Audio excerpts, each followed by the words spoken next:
mag-ayuno, abstinensya, ay abstinensya, hindi pagkain ng karne. So bahagi yun sa problema natin yung sa sabi na nasa lugar. Kaya ako hindi pa nag-ayuno ng mga alagad ng Jesus. Hindi katulad ng mga alagad ng mga ni Juan Bautista at ng mga Pariseo ay tanda natin ay nariyan sa Jesus. Nabanggit na natin yung una na kaya sila manilig na mag-ayuno twice or thrice a week. Ganun sila mag-ayuno. Bakit? Kasi na para dumating na ang Mesiyas. Nariyan na ang Mesiyas, si Jesus.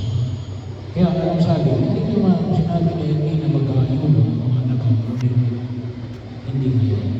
Pero yun naman, huwag namin kalimutan, sana po sa panahon ng aming pag-ayuno, tayo ay hiniling naman twice a year. Religiously. Bahagi yun. Kung kayo'y may ayuno rin yun, kapag kayo pupunan ng medical exam, may oras na hindi kayo dapat kumain, may certain hours, depende sa inyong exam. Yung mga kumukuha palagi ng mga medical laboratory exam, may ayuno rin. Para sa atin, may conducive. Ang ayuno namin ay twice a year lamang, as Wednesday at Good Friday. At yung abstinensya, sabi mo natin, ay ngayong panahon na ito na mga Biyernes sa linggo ng Kwaresma. Ay 7 lang. So, pagkakataon, 7 lang ata o 6. So, kasama na yung mga sinusunod. Kaya bahagi yun na makita natin, paano, halimbawa, may Biyernes na ito, nakakain kayo ng karne. Well, sabi nga, ang tanong, hindi naman mortal na kasalanan. Pero sana ay maging bahagi ng aming kaisipan.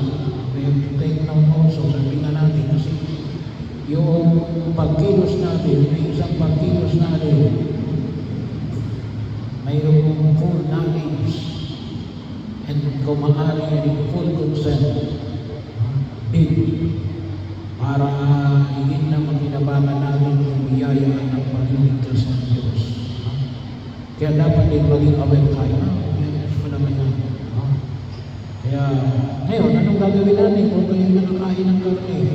Sa gitna ng mga pag-iingat natin, palitan ninyo ng alinman sa 3.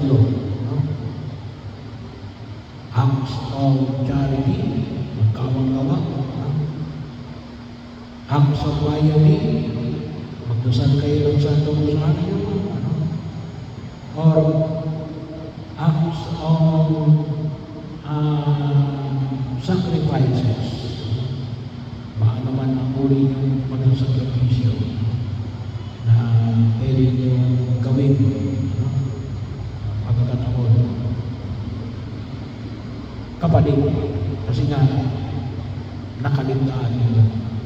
Nakaligtaan nyo. Para matuto tayo. Kasi bakit? Kasi ito, pag-ayuno, abstinensya, na hinihiling sa amin, lalo na yung abstinensya tuwing Biyernes na panahon ng Kwaresma, sabi nga namin, ito ay tool.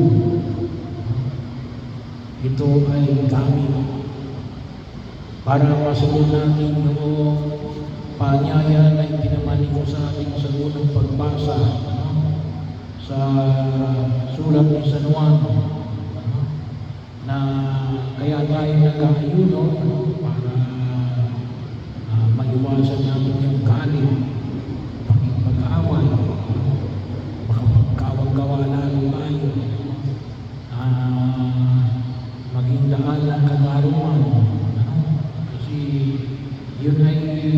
kung tawagin natin itong ay nagpapapatatag sa ating pagkilos, no? Bilang mga mananampalatayang Kristiyano Katoliko, tulong, no? Tulong para kapag ginagawa natin itong pag-aayuno at abstinensya, no? Sinusuportahan yung ating pagkilos. Kaya ito yung aking pinahayag ni San Juan sa kanyang sulat. So, bahagi yung propeta Isaias pala, na ipinamanin ko sa amin sa unang pagbasa. Kaya ito yung ilulog natin sa harapan ng buong kapal na nawa ay magpalagi sa atin sa ating pag-aayuno at abstinensya. Hindi mo ito tawagin natin ay kapag nag-aayuno mo na, banal ka na. Hindi. It is a work in progress. So, wag rin kayo mag-ismirado kung saan man halimbawa kita ng inyong pag-aayuno, hindi nyo pa rin maiwasan yung pag-aaway. At least, sabi nga ko natin, we have tried na makatulong ito para sa ating pagbabago.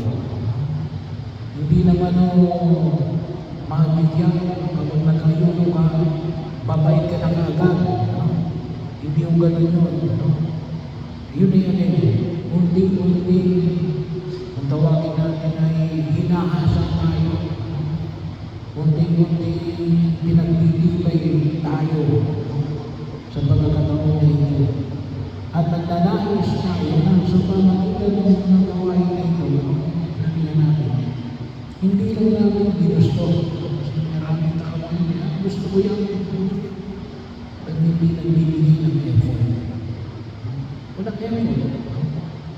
Ang tawag naman yan ni Ali ay wish ko lang. Wish ko lang. Hindi mo pwedeng wish ko lang. Kinakailangan may pagkilos.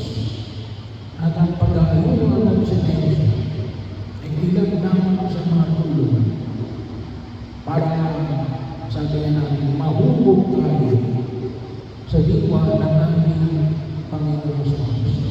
Lalo na. Sabi nga natin, hindi lang naman na yung panahon na ito. Pwede rin natin gawin ito kahit na hindi under the requirements of the law. Kung gusto nyo mag-ayuno anytime, pwede rin naman. Pero sana itong panahon na ito may tinalagaan sa bahan ay isa katuparan natin. Lalong-lalo yung abstinensya. Kasi kung minsan nakakalimot tayo panahon ng panahon ng Kwaresma, hindi dapat tayo kumain ng karne. Kaya lang, ang nakahanda ay karne, mga manok. So, bahagi. Kaya yun ang pwede natin gawin. Tawag dito ay palitan natin na nabanggit natin either pananangin, pagsasakripisyo, o yung